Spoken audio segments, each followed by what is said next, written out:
the NFL this morning, according to Adam Schefter. The Cowboys have fired defensive coordinator San Fran. Just Dallas now will be going on to their first-round bye with Brock Purdy and the offense failed to show up against the Seahawks in Week 18. Meanwhile, Stephen A. Hurst set out your reaction, but the offense hasn't looked like themselves most of the season. Just Saturday back here with us. And Jeff, I'll start with you. Who's going to be the biggest X factor in that game between the Niners but in the same breath, I don't want to celebrate. I'm going to go Hurts and Purdy. And I don't want to listen, I know the run game of Philly is going to have to be on point, and San Francisco doesn't stop the run. You saw that against Seattle last week. But I played enough playoff games. There are 3 to 4 playoffs in every playoff game where those quarterbacks got to make it. And the problem is, obviously, it hurts the last week. You're talking about a team that scored 13 points when they beat the Bills, being the Eagles beat the Bills 13-12 a couple weeks ago. And then you're talking about it didn't help that you lost Michael Purdy did against the Seahawks. Started. It didn't help that Jerry Jones neither are waited flying right high. until They were hot before. Now they're gonna, but one of those 2 guys is going to have to step up because they're going to be good plans. But you have a fantastic defense in Philadelphia that's going to give Purdy the fact that he admitted all kinds of issues. But those 2 guys still going seems a bit. One of them's got to step up. It's just playoff football, and it's the reason we talk about the franchise quarterback being the most important position because there's 3 plays, and those dudes got to make them, and that's just the bottom line. I love that take. We can't say it was I talked the wrong to decision. all these coaches. What we're saying is the wrong decision was the name that hire isn't mentioned him in the first enough place. on our shows everywhere that gives them fear. At the very least, I'm talking. Shanahan has publicly said it. Defensive coordinator tells me often back. Yeah, and he's been a good coach in this league. You know, good defensive coach. And what he does to opposing offenses had Vic Fangio makes or they had Bill Belichick as a defensive coordinator and try something different, try to get a step ahead. It's a constant chess match with him. So terrible. He was a head coach in the NFL with Denver. Scapegoat per se, but like goes to Miami for a year, and now has finally found the spot. Usually you lose your job on that. That's the business. And he'll coach these guys for the next 10 years if you let him. And he will keep them in every game. The kryptonite to Fangio might be Christian McCaffrey. I've been the coordinator because they're going to do this 2 high safety shells. They're going to do this thing where they're going to give you the middle of the field. That's all they do. Beat us in it. And McCaffrey's the best in the world at what he does. But Little screen pass and then go. All these quarterbacks seem to only play well when they play us. The X's and O's are one thing. And nails in the coffin already. Like you just guarantee he'd already packed stuff up. There's no surprise. When the owner of the team, who's also the general manager, and by the way, you kind of flipped it back and was like, well, I didn't have all the players I expected to have. That's going back at the owner and GM. That relationship wasn't going to continue to work. So I don't think any surprise. You don't ever want to see guys get fired. It's everybody in this business gets fired. Players get fired. Coaches get fired. It sucks as part of the business. And Eberflus will find he'll find another gig and be back at it. The importance of but see changes everything. At some point in time, serves to galvanize. I disagree. But at some point in time, it can't be about overall because it has to be about. It can't be about they'll get demoralized. Nah, man, you got to treat this like this is your last time. And not enough people.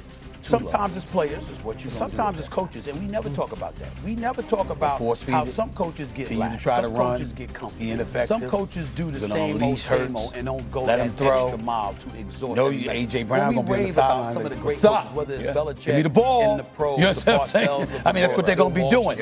And so when you're going up against a mastermind like Kyle Shanahan, right, who's going to figure out a way to stay in the game. When you're going up against a guy who hasn't disappointed you as a defensive coordinator in Robert Saleh, who knows what he's doing, right, on the defensive side of the ball. The combination of those 2 are going to keep you in the game.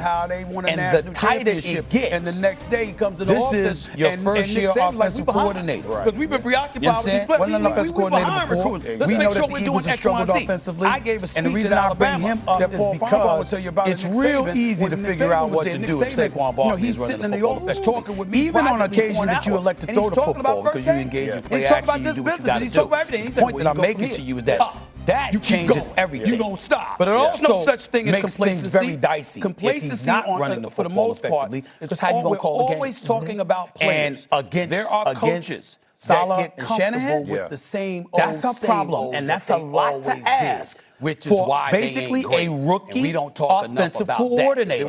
It really, really is. You got to make sure we mention you brought that up, and it just got me thinking. Like the empty formation the Eagles kind of used while the top-ranked team in the land, the Indiana Hoosiers, will face off against number 5 Oregon in the Peach Bowl. That's also a rematch from earlier in the regular season where Indiana got the best of the Ducks on the road 30-20. According to DraftKings Sportsbook, Indiana has the shortest odds to win the national championship at plus 130. Meanwhile, Miami and Oregon had the second and third shortest odds respectively, while Ole Miss has the highest odds at plus 600 to win the CFP. Okay, so we have no Alabama, no Notre Dame, no Ohio State in the college football playoffs. So, Paul, I got to start with you. Is it a big deal that there are no powerhouses in this semifinal? In 10 years, you do experience a lot and learn a lot. I think in many ways, I mean, it's a positive thing. So I mean, when you go back 10 years ago, and we had Alabama and Clemson literally playing just about every year for the national championship. Then you add in Ohio State, a little bit of Georgia, and it just got fairly routine. And now, again, you don't know how this is going to work out. But I think for this year, especially with the sideline stories, Indiana is the most incredible story maybe in college football history. Ole Miss is a Cinderella story of a coach who gets knocked out. Miami, Cinderella as well, considering what they've had to do. So I really do believe this is good. I don't think this will happen every year. This is a one-off, but I think it's very positive right now. Let me tell you something right now. I think it's a very good thing. First of all, let's get this out of the way. Indiana is a powerhouse.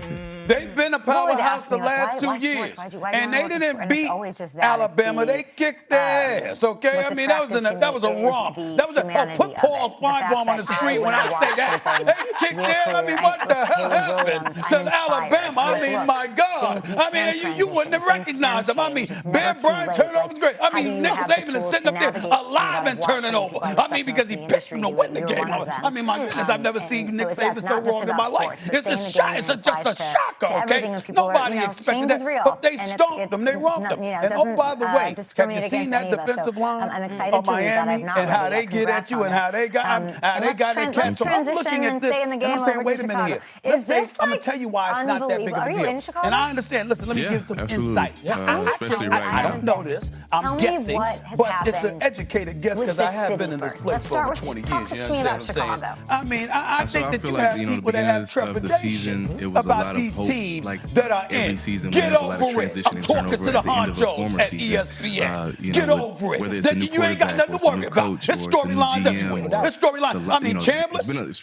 I mean, Ole Miss, you got Beck. What you gonna do? You transfer from Georgia. What you gonna do? Don't make no mistake, David. Don't let it be you. Don't let it be you. Make sure don't let it be you. You got Miami in that defense, offensive line, punching people around, knocking people around. You got Indiana, which is clearly the best team in the nation right now. You got Oregon with Dan Lanning and how he motivates his players and what they're capable of. You got 2 quarterbacks that are expected to go 1 and 2 in the NFL draft. There's a whole bunch of storylines. I mean, don't let your heart get worried about this one. The teams in the Final Four, you got a bunch of good stories, all right, with ballers. And I think it's good. To me, listen, Georgia, I respect the hell out of Kirby Smart. We saw what happened to them. Don't get me started with Alabama. Oh, what an embarrassment and a disgrace. I mean, Kalen DeBoer, maybe you should have called Michigan. You should have called Michigan and said, hold the damn job. Don't sit up there and call with me.